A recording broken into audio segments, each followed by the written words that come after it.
Bonjour, bienvenue dans cette nouvelle vidéo.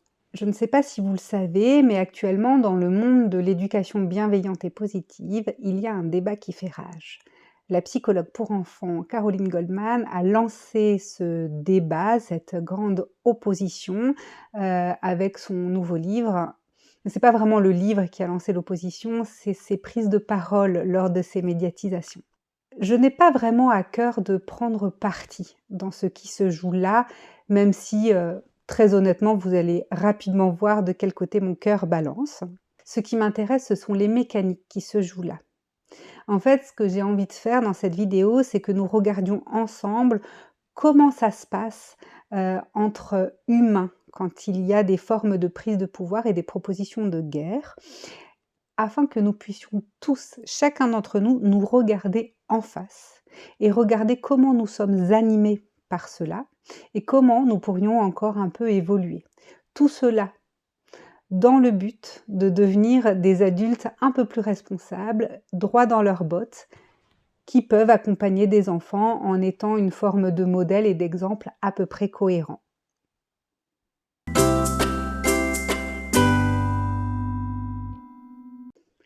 Avant de rentrer dans le vif de la vidéo, je suis Chloé Elkaïm, je suis sophrothérapeute. J'accompagne les parents à retrouver le sens de leur parentalité et donc, en fin de compte, à retrouver la joie d'être les parents de leurs enfants.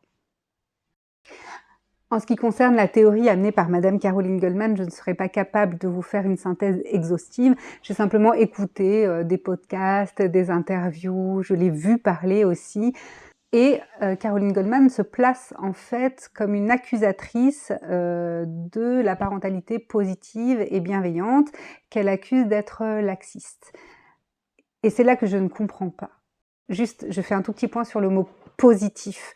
Positif, c'est qu'en fait, on sort de l'espèce de morale, le bien et le mal. Dans l'éducation positive, ce qui est positif, en fait, c'est le positionnement de l'adulte vis-à-vis de l'enfant. On va nourrir le positif, on va nourrir les ressources, on va nourrir les potentiels.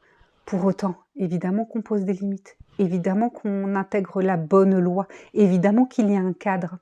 Et c'est là en fait où je me sens un petit peu perdue par rapport aux propos de Caroline Goldman. Vous existez dans la relation à l'autre, il y a donc naturellement des stops et des non, mais ils sont posés dans l'amour et la considération de l'autre, comme dans la parentalité positive. Et ça, Caroline Goldman le dit. Je ne comprends pas en fait l'élan de créer la scission, alors que de mon point de vue, elle n'amène rien de nouveau qui a déjà été dit dans le monde de la parentalité positive. La seule chose qu'elle amène vraiment de très différente, c'est le time out. C'est-à-dire que lorsque l'on veut marquer que l'on n'est pas d'accord avec un enfant, on l'isole. Donc on coupe la relation pour l'enfermer dans sa chambre et ainsi il comprendra que le comportement qu'il a eu, c'est non. Caroline Goldman prescrit de faire ça pour des enfants à partir de 1 an, donc vraiment tout petit. Dans le monde de l'éducation bienveillante, on pense qu'à 1 an, l'enfant n'est pas capable d'intégrer de telles données et de comprendre ce qui vient de se passer. Tout ce qu'il va comprendre, en fait, c'est qu'il est coupé de l'amour parental. En toute honnêteté, quand j'accompagne des parents, je ne suis pas choquée lorsqu'ils perdent pied. C'est très humain. C'est extrêmement difficile d'éduquer des enfants au quotidien. Donc moi, je ne suis pas tellement choquée quand des parents craquent un peu et se mettent à crier et sont pas cohérents avec tout ce qu'il faudrait être exactement pour être un parent bienveillant. Dans ce cadre-là, je ne suis pas choquée qu'un parent puisse utiliser le fameux fil dans ta chambre quand il a l'impression qu'il est complètement submergé et qu'il n'arrive plus à trouver d'autres ressources. Maintenant qu'une professionnelle psychologue pour enfants dise que c'est la chose à faire, oui, effectivement, je ne me sens pas très à l'aise avec ça. À part ça, qui est quand même un morceau, je le conçois, hein, mais elle n'amène absolument rien de nouveau.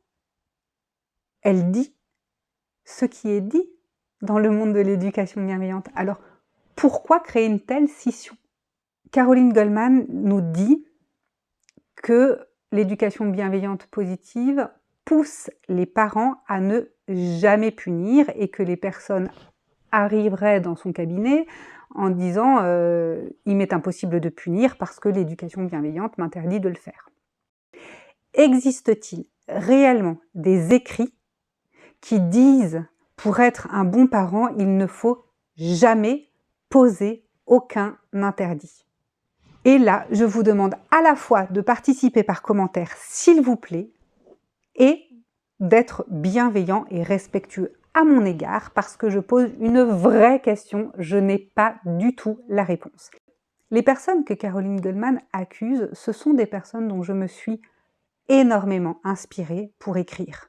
Écrire mon spectacle, écrire mon livre, écrire mon pack vidéo pour la parentalité, pour une parentalité confortable. Moi, en lisant ces personnes, j'ai entendu, vu, compris, incorporé même en tant que sophrothérapeute, la question des limites. Voilà, simplement, la vraie question que je vous pose là, c'est est-ce que réellement il existe des théories parentales, des supports, des méthodes, des techniques qui interdisent spécifiquement toute limite? Alors si ça existe vraiment, s'il vous plaît, mettez-moi le nom des méthodes en commentaire, j'en serais très curieuse. A priori, je n'en ai pas un avis extrêmement positif parce que voilà, encore une fois, étonnamment, je suis très d'accord avec Caroline Goldman quand elle dit que pour une éducation cohérente et bienveillante, les limites sont extrêmement importantes. Et nous arrivons à la question existentielle que j'ai envie de soulever grâce à ce débat. Ce qui m'a vraiment profondément dérangée dans mes sensations, c'est l'accusation de personnes en citant leur nom. Je ne comprends pas. Cette personne, psychologue pour enfants, professionnelle, très intelligente, très éduquée, profonde dans ses réflexions, nous fait une démonstration magistrale de passage à l'acte. En fait, quand la bonne loi est intégrée, il n'y a pas de passage à l'acte, et dans la bonne loi, il y a quand même l'interdiction du meurtre. Alors là, le meurtre, il est symbolique. Pourquoi avoir eu besoin de les nommer? Quelle exemplarité pour nos enfants! Quel adulte incarnons-nous pour leur montrer la voie? Évidemment que nous ne sommes pas parfaits, nous sommes tous en recherche, mais lorsqu'on les médiatisait à ce point-là, nommer des personnes pour les assassiner dans leur profession, ça donne à voir plutôt quelque chose de l'ordre de la phase d'opposition où si je peux pas avoir le jouet, je casse le jouet. Si je peux pas avoir le jouet, je tape maman. Je trouve pas qu'en termes d'exemplarité, ce soit le plus inspirant possible. Alors évidemment, en face, les personnes qui sont directement attaquées se défendent. Et encore, bon, encore une fois, je n'ai pas tout vu, hein, et encore, les personnes qui se défendent ne se défendent pas personnellement. Les personnes qui se défendent continuent à défendre leur point de vue et à rééclaircir et à se repositionner. Puisqu'en fait, cette attaque, c'est comme une espèce de soufflon qui les a déplacés. Et en fait, là, il y a un travail de dire non, non, non, nous ne sommes pas là, nous sommes là. Nous ne sommes pas en train de dire à qui veut l'entendre qu'il ne faut pas poser des limites. Nous parlons bel et bien de limites et voici comment nous parlons de limites. Pour conclure alors, est-ce que je débat ou est-ce que j'échange?